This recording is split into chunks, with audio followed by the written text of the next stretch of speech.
Hello there. In this lesson, we're going to look at how resistors will influence the flow of electrons depending on if they are connected in series or parallel. And to help you understand this, we're going to use an analogy.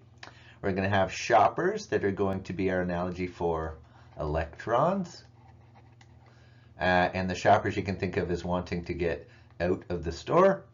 And then we're going to have cashiers that we can think of as being like the loads, which are going to resist or slow down the flow of electrons out of the store. And then, using that analogy, we can connect the cashiers or loads in series or parallel and see how that influences how quickly the electrons can get out of the store. And hopefully that will help you have a conceptual understanding of what happens when you connect loads in series and parallel and how that affects electrons flowing through the circuit. Okay, let's get started. Alrighty, so we're going to think of there being lots and lots of shoppers representing the electrons trying to go through a circuit. And the cashier here is going to be our resistor. Now, when there's just one cashier, that's just a simple circuit, and so the electrons can only get through this circuit as fast as this cashier can process them. And so for simple circuits, of course, the overall resistance is going to be the same as whatever the resistance of this one cashier would be. But for series and parallel, we're going to see that there's some patterns, and some of them are kind of unexpected. Alrighty, so in our first situation here, we're going to have our loads connected in series. The electrons, of course, are going to be pushed from the negative side here. And so you're going to have electrons all trying to get through these resistors here. We got a resistor 1 and a resistor 2 that are going to push back at the flow of electrons. So for resistor 1, you can think of a whole bunch of electrons trying to wait to get through this cashier. And then, of course, there's another traffic jam of electrons that are waiting to get through this next cashier. And then once they get by that, they can make their way back to the power supply on the other side. So as you can probably guess, both of these are going to slow down the flow of electrons. You can kind of think of this like if you've ever been to Costco. At Costco, you got to go through a cashier, but then there's another person by the door, and you have to line up again while they check your receipt before you can get out.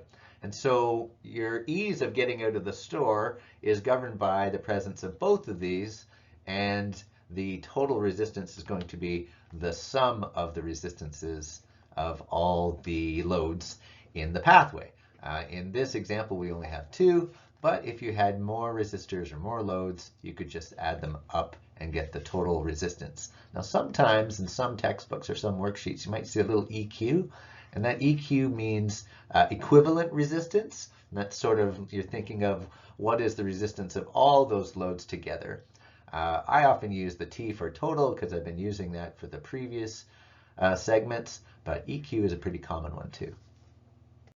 Alrighty, so this is a fairly simple relationship now, and you can deduce from this relationship here what missing values might be in one of these little circuit puzzles, right? So we've got 12 ohms of overall resistance, and we've got a resistance of 6 and 4 ohms for resistors 2 and 3. So the one that we don't know here is going to be what makes up the sum. So 6 and 4 is 10, which means this last one here has to be 2 ohms so that it adds up. So R1 equals 2 ohms, and that's going to go here in order to make the total resistance. Usually that one's pretty easy to follow. So let's move on. Okay, so for parallel, this is the one that's probably the trickiest, and the reason why I ended up making a whole new lesson here, because it's the one that students have the most trouble understanding and applying. So when you have your resistors in parallel, you can think of this as being given another way out of the store. You might have been to a grocery store where there was only one cashier open, And then when they see a lineup build up, they'll get someone else to come and open another cache here. And so what you end up having is this situation where you get a whole bunch of electrons trying to wait to get through and out to the other side. But then, blessedly, somebody opens another cache here, and the flow of electrons increases. So that means that even though you added a resistor, another pathway, right? This is going to be R1 and this will be R2. The overall resistance actually goes down. More of your electrons, more of the shoppers are going to get out of the store faster now that you have a second resistor, because this resistor here isn't actually slowing things down overall, it's speeding things up. More electrons are able to get through. So that's the thing that you have to have in the back of your mind. And the weird thing is, like, if I'm adding something, people think that the resistance should increase. But in this case, because of the way they're oriented, you're going to end up with a smaller number. So we have to find a way to do that mathematically, and that's what we're going to do on the next slide. So the trick of adding things up, but then ending up with a smaller value, is to use reciprocals. A reciprocal is when you take 1 and divide it by a value, right? So 1 over the total resistance equals 1 over the resistance of the first one plus 1 over the second one, and so forth, right? So let's see how this works. We have the resistance of two 4-ohm resistors connected in parallel. So 1 over the total resistance equals 1 over 4 ohms plus 1 over 4 ohms. So each of those resistors is 4 ohms, and then we're going to add these up. So I hope you remember your fraction adding. And so if we have 1/4 and 1/4, that makes 2 over 4, right? And then if we want the total resistance, we're going to have to flip this, right? So RT is going to be the reciprocal, which means you're going to flip it over. You end up with 4 over 2 ohms. And 4 divided by 2 is 2. So you started with two 4-ohm resistors, and when you connect them in parallel, you end up with 2 ohms overall resistance. The resistance went down because you added another pathway for the electrons to flow. And so this relationship takes care of that for you mathematically so that you can work out the overall resistance for resistors in parallel. Okay, so let's see if we can apply that principle to a little puzzle here where we have 3 different resistors that are connected in parallel. So we can rewrite this 1 over RT, or EQ if you use that. 1 over the first resistor, which is 4 ohms. 1 over the second resistor, which is 3 ohms. And 1 over the third resistor, which is 12 ohms. So to add these up, we're going to need a common denominator, and we'll go with 12 because we know that 3 times 4 is 12. So the 1 over RT equals 3 over 12 plus 4 over 12 plus 1 over 12. And so now we can add those up because they have the same denominator. And so 3 plus 4 is 7 plus 1, so that's 8 over 12.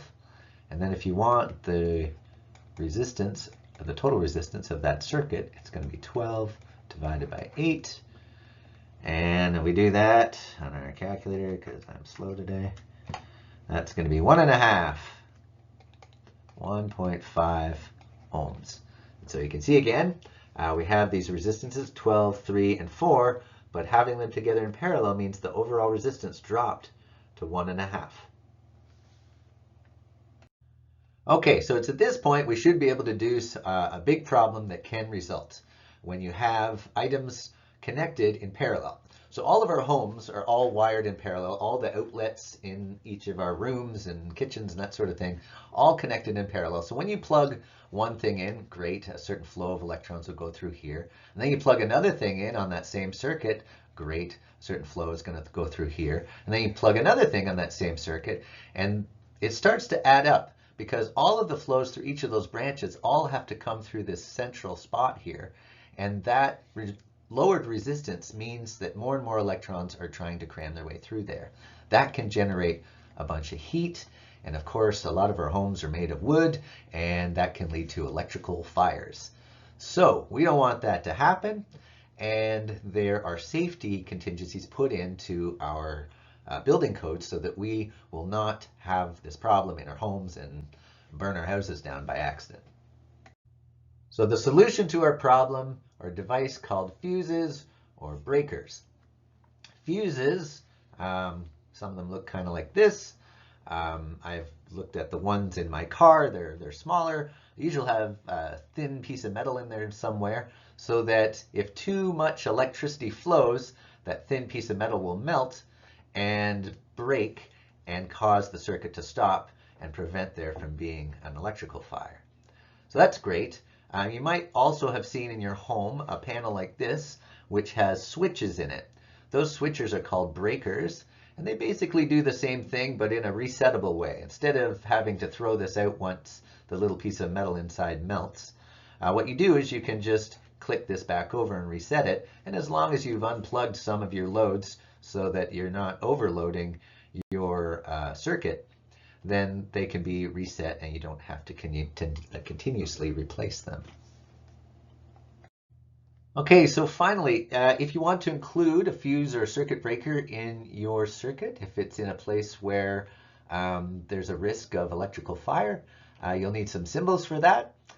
Fuse has this cool S-shaped one, or you can use this box one as well, means the same thing.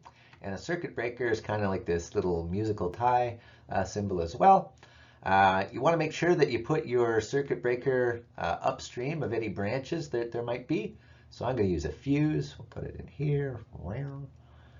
And then that will trip if there are either too many pathways or too many loads in parallel, or if you get a short circuit. Remember, if you something happens, perhaps damage to a load, and electrons can get by it, then again, lowers the resistance, electrons flow really fast. That's going to put your circuit at risk.